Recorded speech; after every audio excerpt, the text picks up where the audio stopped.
Hello everyone!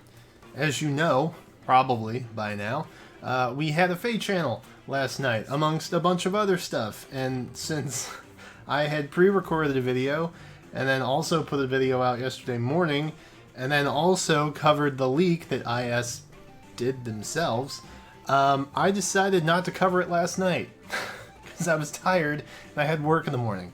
But here we are in the fresh face of the afternoon of Friday, a couple hours after the Feh Channel has gone up, and I am still just as excited as I was last night. So let's do a quick recap, review, reaction type situation, and just kind of talk about it. And of course the comments are for you guys. That is your space to just talk to each other about all the stuff that happened. So we capped some frames. Let's go through them. So this is what we got. I figured we'd see something along the lines of summer, and then I had no idea what the book thing in the middle was, which I think the Lost Lore took up the majority of the Feh Channel. It was about 15 minutes. I feel like that was a good 7 or 8 minutes worth. And then, of course, we saw Micaiah and Alm, the two winners for Choose Your Legend. So we knew we were getting some Choose Your Legend stuff, and they baited us till the very end for that. So, of course, they did. All right, so that was the summary in a nutshell. Feh's summer celebration. I guess there was like a beginning, and now there's going to be an end, because why not? I guess. This was kind of refreshing, I guess, because I feel like ever since the Fire Emblem Heroes crossover Inter Dragalia Lost, IS has been focusing a little bit more on player experience. And this kind of helps a little bit. You can see we have a whole lot of rewards and quests and login bonuses and summonings and all kinds of good stuff happening. And I feel like this is kind of their way of rounding out the summer, kind of getting ready to put a close on Book 3, which should be coming up probably this fall sometime. Probably a little bit closer to October-ish, maybe November. But either way, we're in August. It's pretty close. I feel like this is just their kind of way of rounding it out, and they're calling it a Summer Part 2 type situation. So these are some of the maps that we'll be seeing. I think they're daily, but they're around for a little while. And we have 10 of them. And they're featuring heroes that I guess were popular from the hunt. If you guys remember that, where you had to like go and tap on the hero that you want, and then we got a Hero Fest banner of 4 units, one from each color, but we couldn't choose which one we wanted, and it was yeah. Anyway, so that's what we got, and free orbs are free orbs. Basically, I'm happy about that. I love maps. I wish we had like dev maps coming back, but that's not going to happen anytime soon, I suppose. And then we also had this, which is honestly the most refreshing thing I think that we got throughout this summer session thing that Feh is doing. So we've got quests with rewards of 4-star heroes. So we're going to be getting another set of these guys. So not only is that great for fodder, it's easier on your grails. You know what I mean? So you don't have to spend grails to get these guys. You can get a 4-star copy again.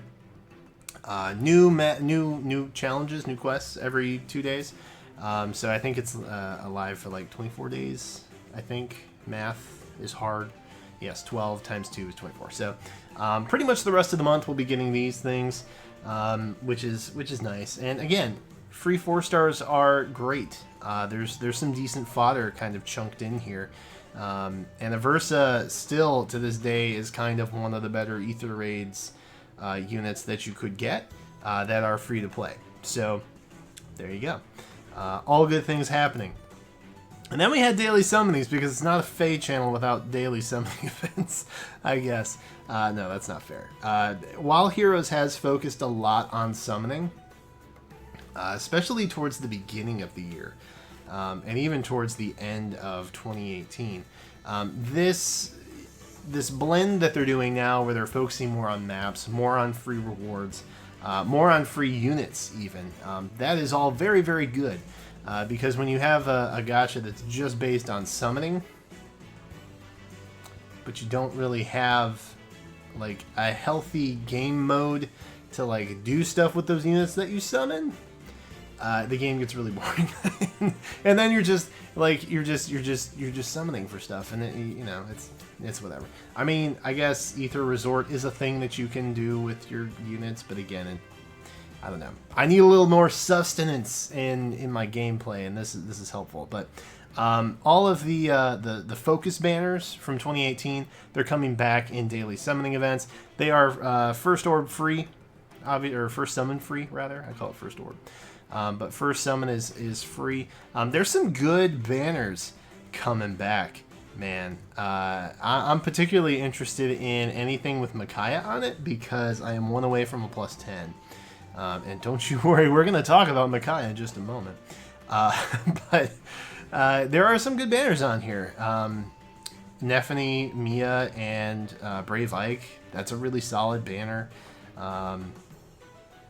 Yeah, there's good options here. So if you're inclined and you want to maybe try and take a stab at these, those exist at your leisure as well.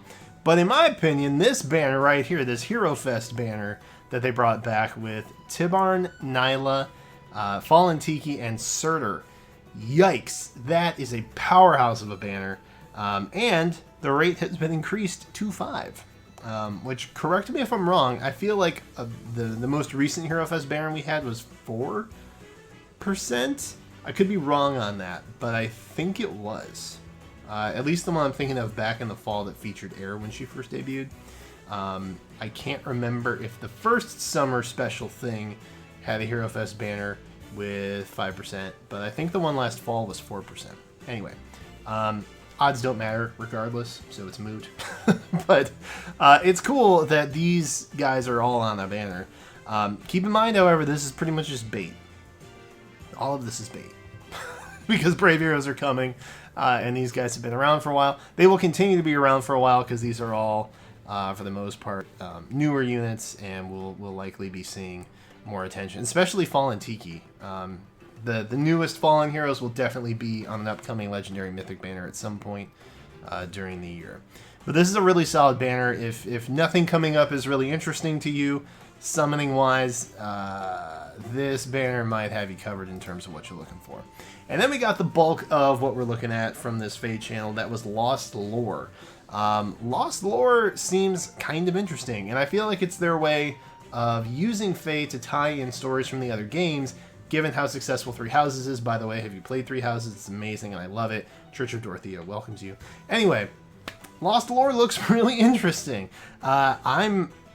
It's a more passive game mode. If you didn't get that from it, I don't know what Feh channel you were watching. But it is a more passive kind of game mode where you just kind of set your units and just wait. So the way that I would equivalent it is if you play Dragalia Lost when you're building up facilities in your Haildom, it's kind of like that. You just kind of set it and it builds and it gets you stuff eventually, and then it's done, and then you continue during the event period. And this seems to be kind of like that, except you get a lot of bonkers rewards. I'm a fan of rewards. I'm a fan of free orbs. I am a fan of storylines and allowing people to hear those in kind of like condensed down versions, especially since Shadow Dragon was not super great. And most people who are now playing Three Houses, thank you, Fire Emblem on the Switch, you guys might want to get like the general gist of the story of these other characters, even if you've just been playing Feh and you haven't gone back and like played the older games. This is another great entry point, and I think it's brilliant. I'm really glad that they're doing it. Because I love Fire Emblem, and more people should play Fire Emblem, because I love it. Anyway, I'm biased. So you can see there's a couple of acts that go through. That's just scouting, which is kind of like that time to wait. And then there's this strike thing that happens, where it's like battling, but you're not battling. It's still very much passive. Also, side note before we get to that, why is Feh using the Asker people when she's got units like Legendary Tiki, Legendary Azura, Duma, Legendary Alm, Legendary Roy? Dude, Feh's team is stacked. What are you doing? Also, where is Halloween Henry? I haven't seen him in a while. I'm getting concerned. Anyway, So this is kind of like the battle thing. This is the strike, as we were seeing, and the strike does finish off the lore quest, I guess. The strike is like the last section of that whole thing. But you may have to go back through and battle these guys multiple times. And what happens is, as you wear down their health, I guess, it reveals like what kind of unit they are. And so you're going to use units that have an effectiveness against them, but also you want to use units that are from the game that you're lore hunting for, because they get bonuses. So obviously you have new mystery units down there, because you're in a new mystery lore hunt. Makes sense, right? Beautiful. Yeah, it's worth noting I got this screen cap specifically because the enemy missed on that attack, and I didn't know that that was a thing. But evidently that's a thing, so you might dodge some stuff. Who knows? So support ranks are important in this particular game mode, specifically for the strike portion, I think. So S rank is going to build bonds, and this is not summoner support. This is ally support, by the way. Just throwing that out there. And you can also use this game mode to actually kind of autopilot on developing those support levels. So if they're like support level C when they start, they might be B by the time they finish. So that's kind of another nice passive way of not really grinding, but just kind of like beefing up supports, I guess, if you were not doing that. Personally, when I do supports, I just Tempest Trials. That's it. I just use units and I ally support them out. But that, this is just another kind of way to reach that same goal. Obviously, the higher the rank, the more buffs that you get. And then, friends, the thing that we are all pretty much waiting for since the start screen of this video, we got Choose Your Legends Round 3 units, silhouettes, and we actually got to see how each one looked, and then the kind of base kit. What they did was they showed us the base kit without the unique skills, I think is what it was, minus the weapon. They did show us the weapon. So, for what that's worth, I think they all look great. We're going to go by them one by one here real quick. So, Camilla. Camilla's one that I was genuinely concerned with being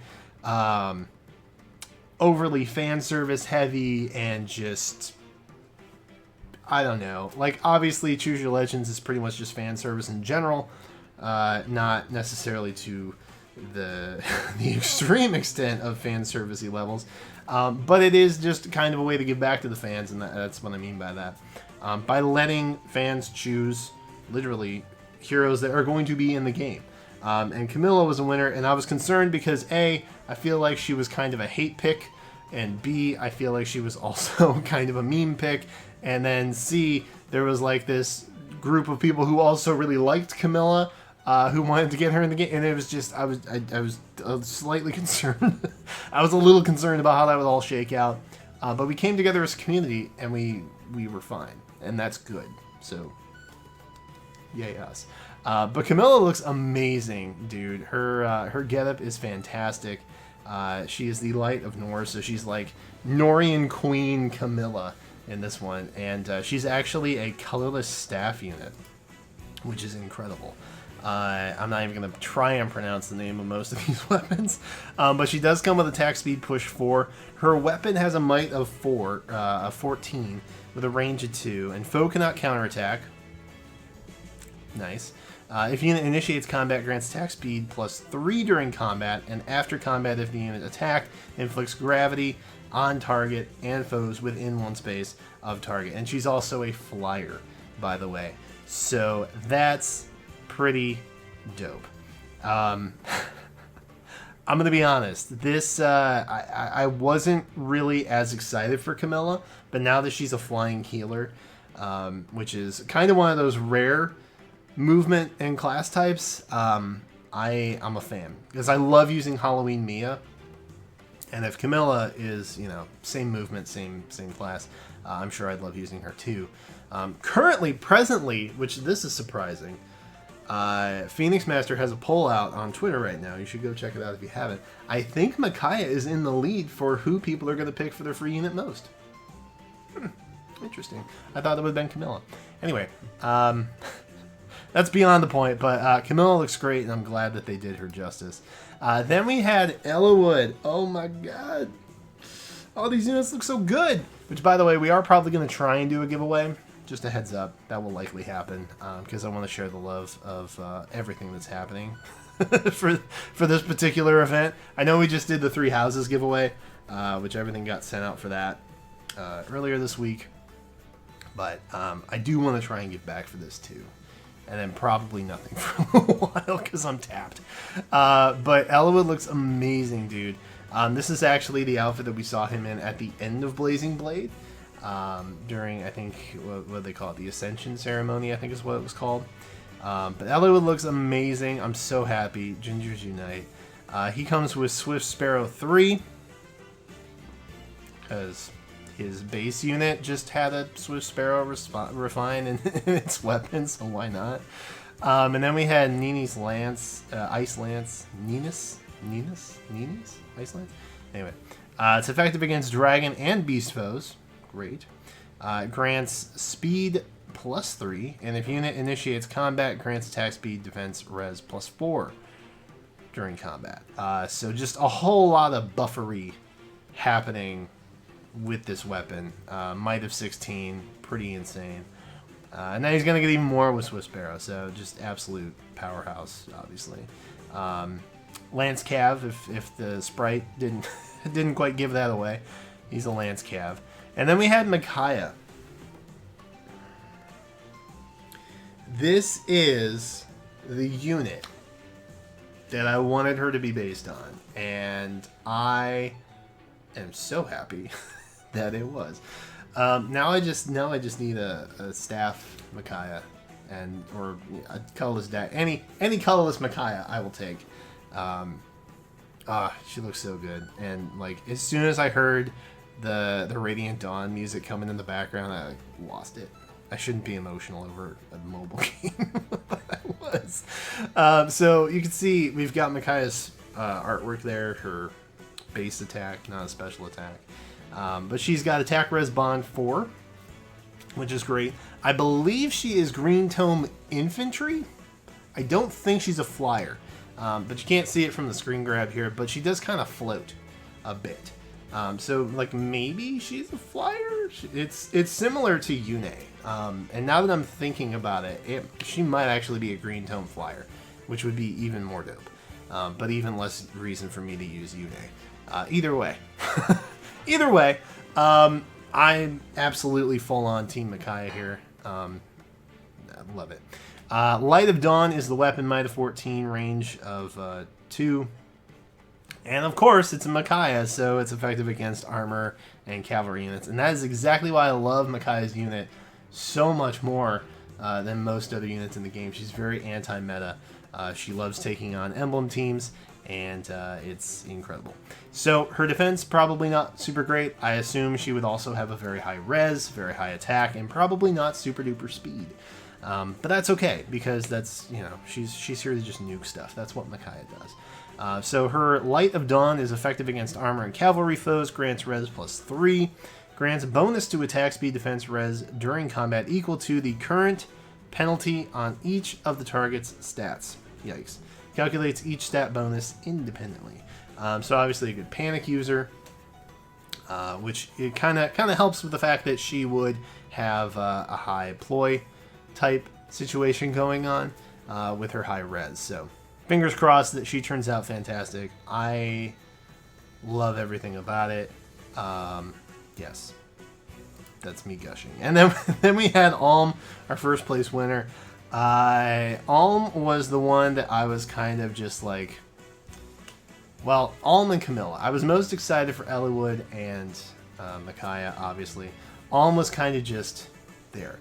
I don't want to say I was underwhelmed by the end result here. I do love that the artwork kind of helps coincide with the Brave Celica that we got last year. So either way, I'm genuinely happy about all these units, but I feel like Alm is probably at the end of the barrel now. Alm is going to be a sword unit, infantry, So that's cool. You can see Falchion is glowing there. So what he's got going on here. Draco Falchion. Yikes. It's effective against dragon foes, as you can see, with a might of 16, range of 1, grants attack +3. If the number of foes within 2 spaces, excluding the target, are greater than or equal to the number of allies within 2 spaces, excluding unit, grants attack speed, defense, res +5 during combat.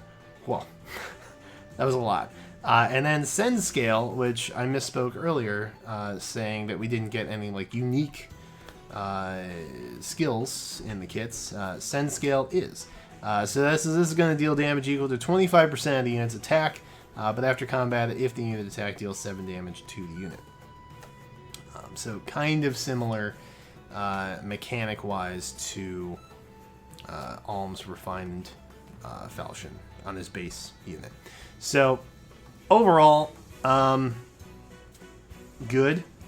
These units are all going to be good. Let's just be frank. They're all going to be great. I'm super happy for everybody who got the unit that they were after. I feel like everybody was genuinely pretty pleased with the overall outcome. And there you can see them all together, man. Just absolutely phenomenal. I am super psyched about all of these units. This reaction review kind of turned into a gushing of Choose Your Legends 3, but that's okay. That's fine. These things happen. I'm definitely Team Micaiah. Definitely love Elowood too, but based on what I'm seeing, I'm definitely Team Micaiah on this one. I have my reservations. But it helps. I know I say that redheads gotta stick together because we are a dying breed, and we are. This is true. But my hair is actually starting to turn a little bit silver everywhere. So I'm approaching silver hair maiden status over Elowood status. Whatever. I'm just trying to justify my life choices. Anyway, that was it. That was long-winded and probably overly explained, but that's what we've got happening with this. In the comments, let me know what you guys are most excited for. It's probably Choose Your Legends, which are happening mid-August, I think, is what was said. We should be getting a calendar probably within the next week or so. So there's that. And we can get a lot more details on these as well. Yeah, so in the comments, actually, let me know who you're choosing as your free unit, because we are getting one for free. We do get to pick one, and bonus points if you put your strategy down for why you are choosing the particular unit that you are after. But that's it for now. I'm excited.